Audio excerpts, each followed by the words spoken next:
Görürsən sual verir. Baxıram o adamı məsələn WhatsApp-da verdiyi suallara, daima sual verən adam.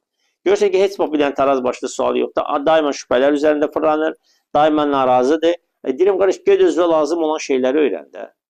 Şübhələrlə Peyğəmbər sallallahu əleyhi və səlləm gələndən onun düşmənləri var, bu dinin düşmənləri var. Daima şübhə atmağa çalışırlar. Allah Taala bu dini qoruyub, qoruyacaq da. Şübhə əhli də gəlib gedib məhv olub, həlak olub çıxıb gedirlər. Sən get lazım olan haqla məşğul ol. Haqla məşğul ol, batili tanıyasın. Amma batillə məşğul olaraq haqqı tanıya bilmərsən. Batil səni yoracaq, çünki batilin sayı hesabı yoxdur. Haqq bir dənədir, batil milyonlarladır. Haqqı öyrən. Bir dənə haqqı bilmək səndə o yəqinliyi yaradacaq. O yəqinliyi də səni bu mübahisələrdən xilas edəcək. Görürsən, soruşur, təkfirçilərə necə cavab verim? Rafizlərə necə cavab verim? Nə bilim, filan kəslərə necə cavab verim? Qardaş, onlara cavab verməklə bəyimsən, mükəlləfsən və yaxud da sən alimsən. Ged öz işinlə məşğul ol. Hətta görürsən, haqq əhli ilə belə çox şeydə razılaşma. Bəziləri, qardaş, mən tələbələrlə filan şeydə razı. Ay, qardaş, sən nəsən tələbə ilə razılaşmayasan? Tələbə gedib 5 il, 6 il ömrün qoyub, dizin mazol eləyib, oturub şeyxlərin qabağında, əlində kitablar, öyrənib, oxuyub, gəlib, indi də bazardığından Allah yolunda xərcləyir. Sən nətər razılaşmırsan? Sən gəl o tələbənin səviyyəsinə çat, elmində, əməyində, zəhmətində. Ondan sonra dedən mən razılaşmam. Tələbələr filan şey belə eləyir. Vallahi ki, Azərbaycanda tələbələrin elədiyi şey, təbii ki, Allahın müvəffəqiyyəti, Allahın bərəkətidir. Dünyanın deyərdim, heç bir yerində yoxdur. Sayımızı nəzərə alaraq, İslamdan uzaq düşməyimizi nəzərə alaraq, 70 il Sovetin əsarətində qalmağımızı nəzərə alaraq, Azərbaycanda tələbələrin bir olması, haqq üzərində olması və mübahisələr də haqqın üzərində olduğundan dolayı, vallahi ki, bu heç yerdə demək olar ki, yoxdur. Baxın, bizim dilimizdə cəmi 10 milyon, belə deyək də, danışanımız var ölkəmizdə yaşayan, onun da çoxsu xaricdə falandır. Bəziləri ümumiyyətlə heç bu əqidənin əksinədir. Onunla belə, əlhəmdülillah, gör nə qədər adam qulaq asır. Amma asırsan, məsələn, bir dənə rus dilli dəvətçinin dərsi, görürsən ki, say etibarilə o qədər də böyük fərq yoxdur. Məyər bu Allahın bərəkəti deyil, məyər bu Allahın müvəffəqiyyəti deyil.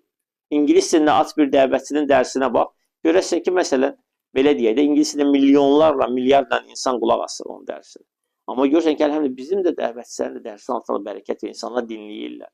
İnsanlar ayılıblar, artıq fikir formalaşıb insanlarda tövhid barədə, xurafatlardan uzaq durmaq barədə. Məyər bunlar hamısı Allahın lütfü, bərəkəti deyil. Məyər buna şükür eləyib, təşəkkür eləmək lazım deyil.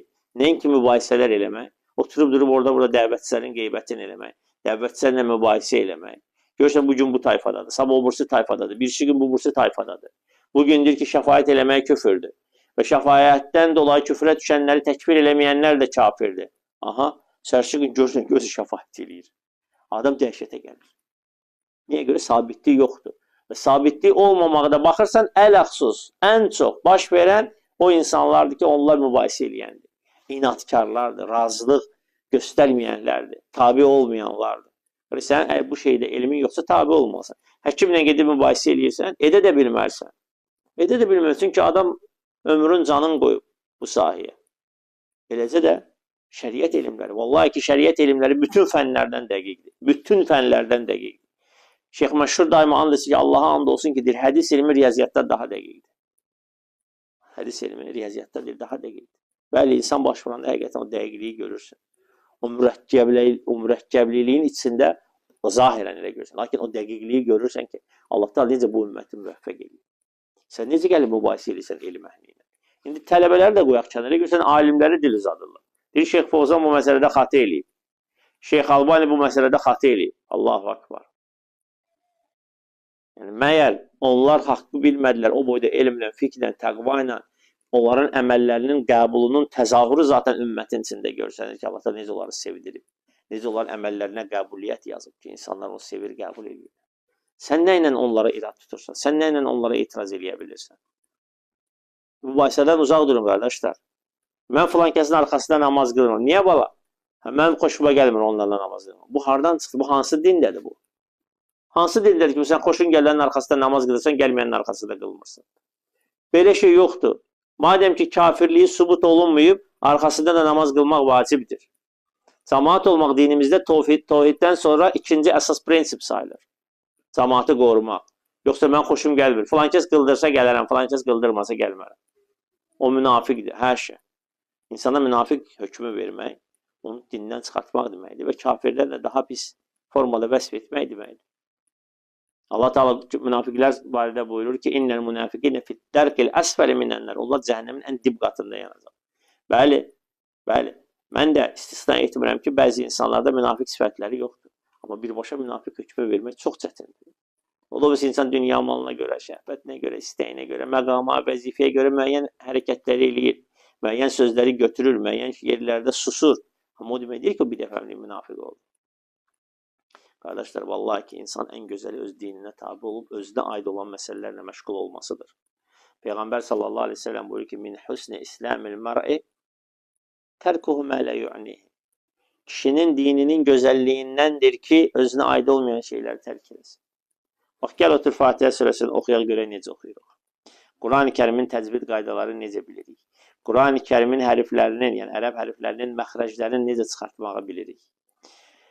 Quran-ı Kərimin əzbərləməkdən nə qədər əzbərləmişik? Hədis elmindən nə bilirik? Hədis istilahlarından nə bilirik? Tohidin qaydalarından nə bilirik? Allahın adı və sifətlərindən nə qədəsini əzbər bilirik? Nə qədəsinin əzbər bilib və mənasını bilirik? Daha başqa yeri getmirəm. Burada əgər tamamıqsa ondan sonra baxarıq məsələyə. Və hələ öz-özündə bu sualı nəfsinə versin. Yoxsa ki, 2 dənə hərif öyrənsən, düşkünən ki, elm tələbələrlə razılaşmıram, alimlərlə razılaşmıram. Hələ görürsən ki, bəzən də iftiralara girirlər ki, elm əhli haqqı gizlədir. Bəzən insanların qəlbinə girib qəlbinə hökm verirlər. Həşə. Vallahi ki, bu insanı zəlalətdən başqa bir şey aparmır. Uca Allahdan istəyirəm ki, bizləri haqqı haqq olaraq göstərib haqqa tabi etsin. Və bizlərə batili batil olaraq göstərib batildən uzaq tutsun. Və bizləri xeyrimizə olan işlərlə məşğul etsin. Alimlər deyərlər ki, əgər bir insanı görsəniz ki, özünə aid olan işlə məşğul olun, bilin müvəffəq olun. Və görsəniz ki, bir adam özünə aid olmayan işlərlə məşğul olun, bilin ki, artıq o Allahın nəzərindən çıxır. Allah qorusun. Hamımız Allah'a emanet edirəm. Allah subhanahu ta'ala bizləri eşidib faydalanan və dinləyib ən doğrusu tabi olanlardan etsin. Və axiru davana enelhamdülillahi rabbil alemin. Vessalatu vesselamu ala eşrefil enbiyayı vel murselin. Eşhedü en la ilahe illallah ve eşhedü enne Muhammeden abduhu ve rasuluhu.